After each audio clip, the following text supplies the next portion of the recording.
and welcome to Fifth Gear Europe, the series that brings you the very best motoring stories from across the continent. In this show, Frank Jacobs drives BMW's high-tech Executive Express, the new 7 Series. Jonny Smith is in Romania at Eastern Europe's first biodiesel factory. Anette Latva-Piikkila tests a new electric car on the streets of Oslo, the Think. Plus, Jonny and I visit Citroen's secret car museum and drive a secret agent's car, James Bond's 2CV. I am sat where Roger Moore sat. You are Roger Moore.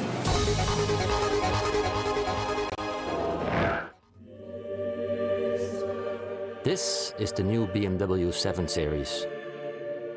The most luxurious BMW on sale. It's designed to clearly underline the status and success of those it carries.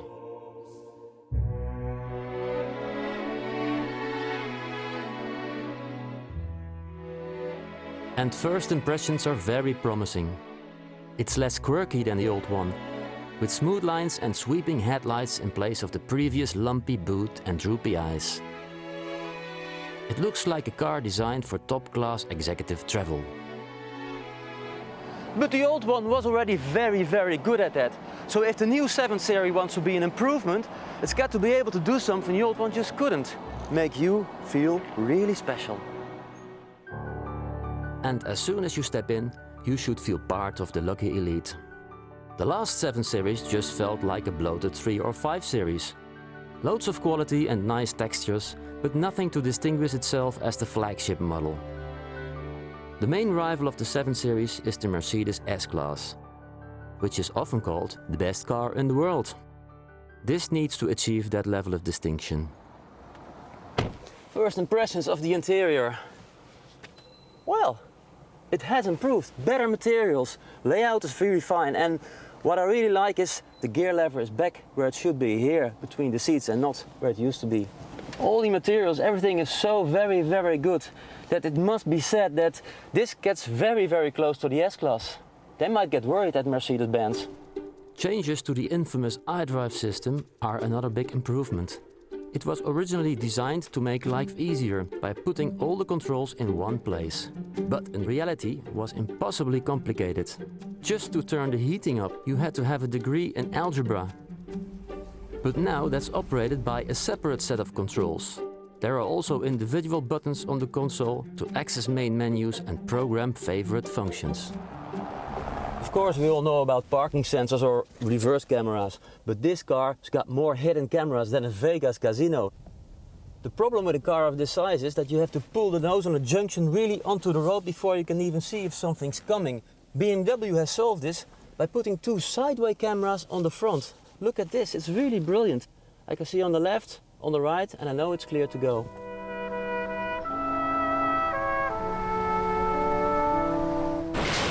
This car is a top-spec 750 Li. It's got the brand new 4.4-liter V8 petrol, recently put in the X6, with 411 PS and a massive 600 Nm of torque.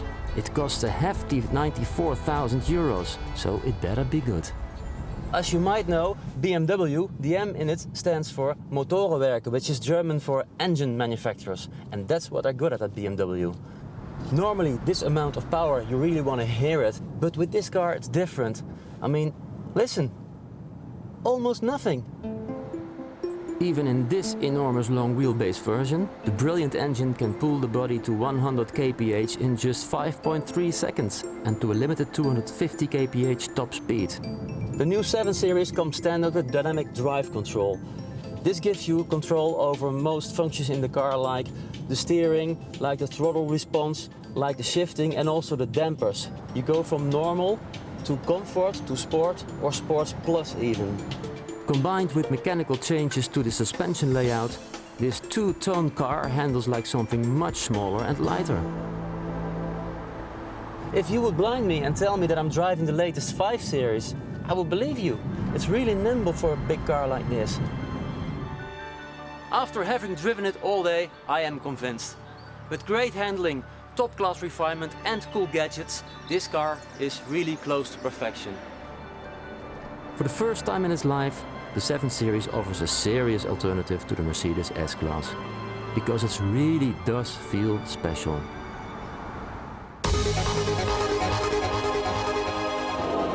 If I told you that a bloke called Rudolf Diesel once invented a fuel, you probably wouldn't find it very difficult to guess what fuel that was. But in the 100 years or so since he came up with the idea, diesel has struggled to shake off its image as a dirty fuel.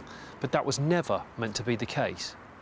Because some of Rudolf's first engines actually ran on peanut oil, which, very loosely, was an eco-friendly biodiesel. Which brings me here, 108 years later, to Eastern Europe's very first biodiesel plant in Romania. Now, you're probably wondering why it's taken us over a century to bring this idea into production. Yeah, so am I. The idea behind biodiesel is fairly simple. Whereas normal diesel is refined from crude oil, biodiesel is plant-based, which has 2 benefits. Firstly, the crops that produce the fuel absorb harmful CO2 gas as they grow. And secondly, when the biodiesel burns in an engine, it produces less sulfur dioxide than normal diesel.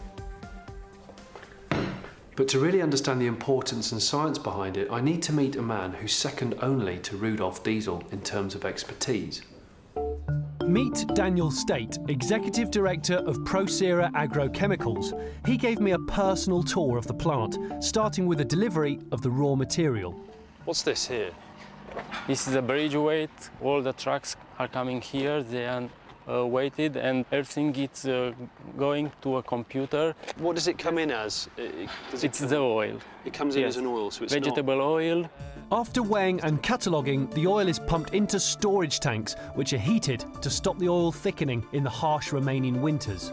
You've got 3 of these tanks, haven't you? Yeah. And that's, 700 tonnes each? Yeah, each. That's And quite a lot. inside we have a blanket of nitrogen in order to prevent the oxidation of the oil. From there, the crude vegetable oil is pumped into the main refinery. Wow. Well, it's clean and very colourful. Yeah. Now, as followers of 5th Gear UK might remember, I've actually run an old Mercedes on waste chip fat oil, covering thousands of kilometres successfully, with the pleasant waft of a high street takeaway filling the cabin. Smell my fat. But do that to a modern diesel engine and after a while it will clog up, because standard vegetable oil has the wrong type of fats in it, making it too thick. Apparently, a chemical process can cure this problem. Now listen carefully, this is going to get a bit technical. The oil is coming in the first reactor, yes? Yeah. And then the catalyst, which means methanol and methylate, coming in the same reactor, Yeah. is the first stage of reaction. And from there it goes to a settling tank. The waste product from the chemical reaction is glycerin, which is separated off and sold for cosmetics manufacture. Now 80% pure, the biodiesel goes through a second methanol reactor before entering an ion exchange process, which basically uses electricity to clean the fuel further. This is more energy efficient and uses fewer resources than conventional water-based washing. And then the clean biodiesel is going to the last module, which is methanol recovery. From here, the finished biodiesel heads off for distribution to customers, while the recovered methanol returns to these attractive pink tanks to be fed back into the refining process. The plant makes up to 100 tonnes of biodiesel a day, so why haven't we all been using this cleaner and greener fuel in our cars for years? Well, up till now it simply hasn't been cost effective. But with this plant producing the fuel more efficiently than ever and the price of traditional crude oil getting higher, it now makes more sense than ever before. So, Rudolf, it's only taken us 108 years to turn your peanut oil technology into semi-mainstream reality. So finally, we're coming around to your way of thinking. In part 2, Annette finds out if the electric think is a good idea, and we get privileged access to Citroen's amazing archive of cars.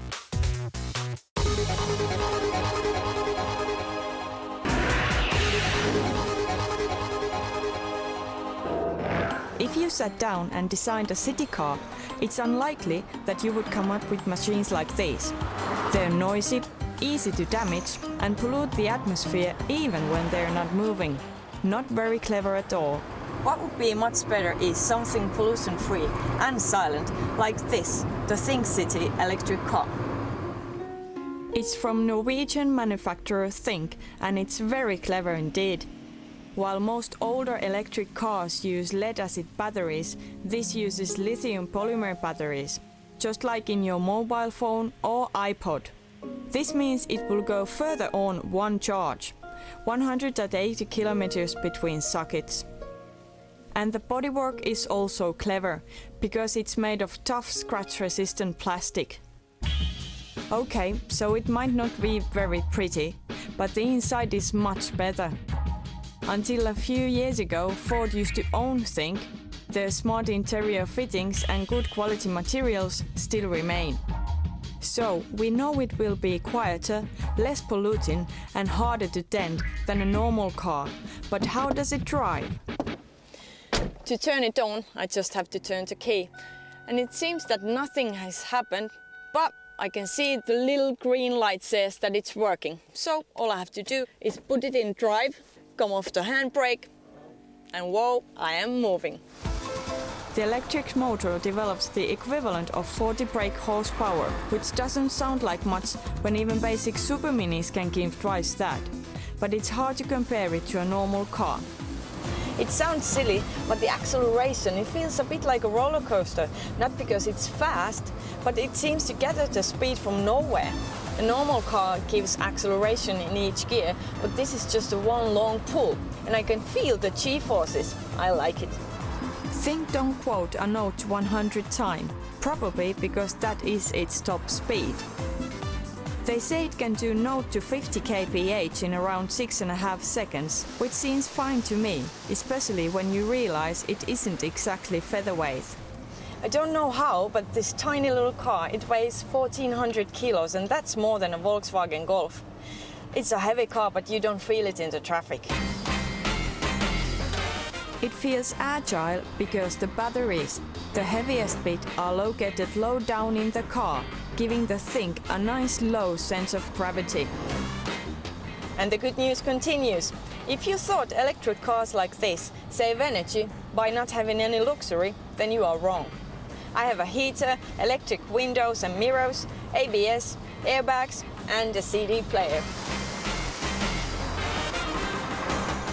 But my favorite thing is much cooler than that. This car has a brain. I can text it to see how much power it has left, and it will call assistant if an airbag goes off. And I can put the heater on before I go into the car. That's very useful here in Oslo. But all the complicated science comes with a complicated price tag. Things will be available from spring 2009 for around 20,000 euros. On top of that, you have to lease the battery, which is about 1,700 euros a year. Based on an annual mileage of 15,000 kilometers, that's almost twice what a small diesel would cost to run. However, charging the Think up overnight will amount to less than 10 cents in electricity.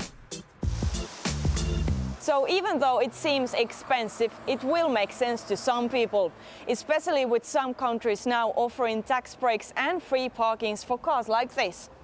Electric cars might not be the future for everyone, but as a city car, this Think is the best solution yet. Paris is a city of wonderful architecture, of glorious churches and beautiful cathedrals. I'm talking about Notre Dame, Le Sacré-Cœur, Saint-Chapelle, and of course, here, Le Conservatoire. OK, it might not look like it, but that is a place of worship. It's where they store the soul for that potent symbol of French design and French ingenuity, Citroen.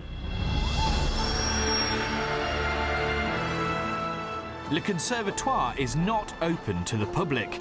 It's Citroen's own museum, a place where they can preserve pristine examples of almost every model they've ever made and inspire employees with their heritage.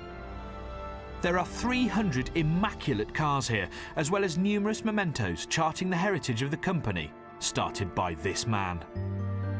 If you're into Citroens, then you've just died and gone to heaven. But even if you're not into Citroens, this is still a very special place. Because of the 300-odd cars that are in here, most can lay claim to being design icons, and most can say that they've influenced style or technology in some significant way. Every single vehicle here is kept in concourse condition, and some of them are nearly a century old. I thought the place would smell a bit like an old person's retirement home, but actually, this warehouse is carefully temperature controlled.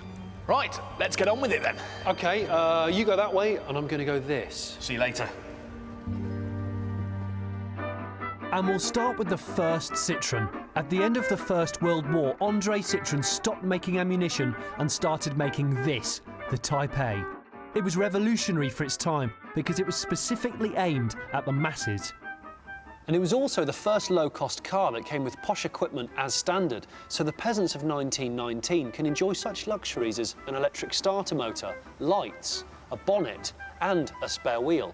They produced 100 of these a day, and they made a huge name for Citroen. In fact, this was the first model to ever bear the double chevron Citroen logo.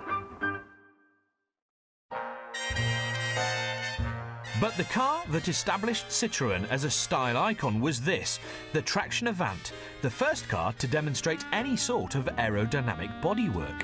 It was also the first car to feature monocoque construction, which means there's no chassis, everything's hung off a one-piece body. It's also front-wheel drive, and it was the first car to feature torsion bar suspension.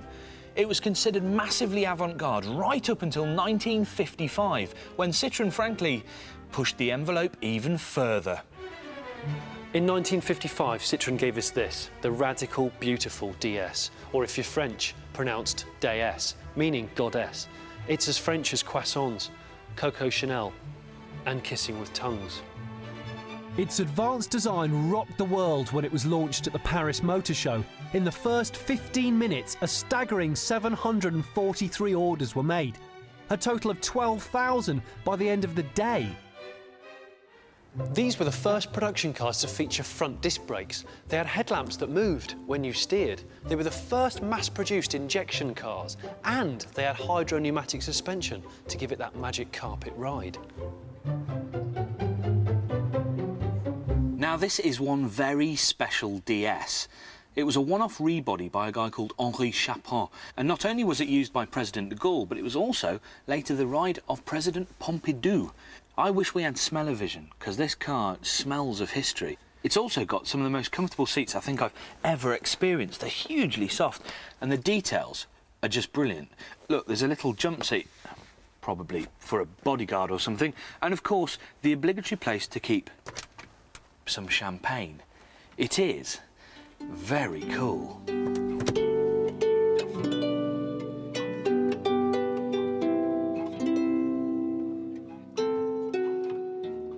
Now, of course, any visit to Le Conservatoire wouldn't be complete without mentioning what is perhaps Citroën's most famous car. Of course, I'm talking about the Deux Chevaux, the 2CV. Behind us are the 3 surviving prototypes that date back to 1939. These cars are completely unrestored, and they were hidden for 50 years, being unearthed in the early 90s. And don't forget that these cars went on to become Citroën's most iconic car ever. Now, of course, we can't actually drive any of these 3 prototypes because they're just a little bit priceless, broken. But Johnny sorted out something even better. Walk this way, sir. I've got something for your eyes only. Incidentally, have you ever shaved your legs? You are? There is a car here, though, that impresses us even more than the one that saved a president's life. We know the quirky 2CV is one of Citroën's greatest hits, but this one in particular is very special. It's a genuine Hollywood star. In 1981, this little beauty, this actual car, was featured in the classic Bond film For Your Eyes Only. It was driven by Roger Moore, obviously the best Bond of them all. And now it's going to be driven by me. And the Bond girl in the passenger seat is going to be him.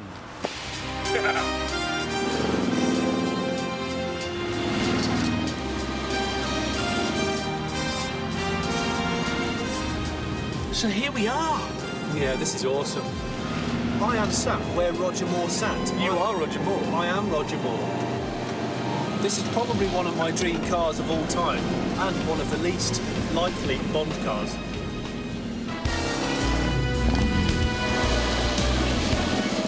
Of course, this isn't a standard car, is it? Because it did a hell of a lot of stuff that a 2CV just might not have managed.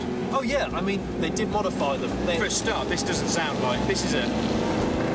No, listen to that. This is a four-cylinder GS engine, isn't it, that they transplanted? Yeah, I mean, the original 2CVs have a flat two-cylinder and about 600cc, so pretty weedy, not very torquey at all. But to do the stunts in the movie, in around the old villages of Corfu, they needed a bit of power, so they stuck the Citroen GS four-cylinder engine, which revs to like 9,000 RPM, this does. 9,000? Yeah. Whoa! Too fast, too fast, too fast, too fast, too fast. He'll be all right. He'll get around. That's the thing with 2CVs, they lean like hell, but they actually handle it quite well. And obviously, all the stunts they did in the movie, they really did. There was no computer graphics back then in the early 80s. Which makes it more exciting to watch. For your eyes only for you. You're sat there where one of the most beautiful Bond girls ever sat. And you're not as pretty as her. I can tell you that for free. I am. I don't make a bad Roger I have Moore. very beautiful eyebrows. Visiting the Conservatoire, it reminds you that Citroen deserves a lot of respect for its contribution to the world of motoring. Yeah, I mean, look around you here. You've got everything from affordable little family cars to full-scale rally raid monsters and even cars fit for presidents. Yeah. You see, the thing is, if Citroen wants some inspiration for its future, it could do worse than look to its past.